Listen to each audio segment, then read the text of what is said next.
Hi everyone, welcome to our channel. And in this video, I will show you and tell you how you can very quickly and easily see old messages in the Telegram application on your iPhone.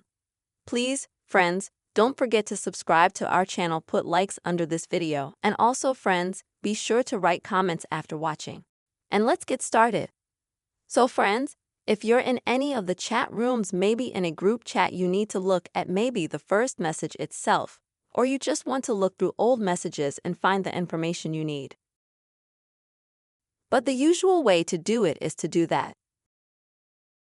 When you go to some chat room, you just have to flip through.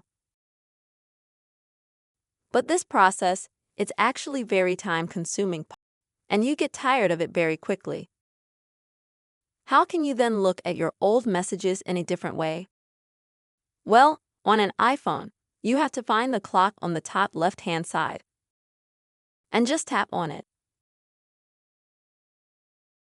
As you can see, this is how you scroll through the messages. And if your friends you have a small relative correspondence, then you can quickly scroll through, for example, to the very first messages in this chat.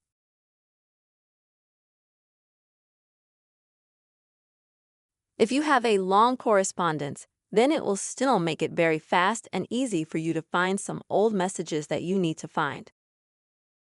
This is how very easy and fast on any iPhone. You can view old messages in the Telegram app. I hope you found this video helpful and useful. Please don't forget to put likes, write comments, and subscribe to our channel. See you soon.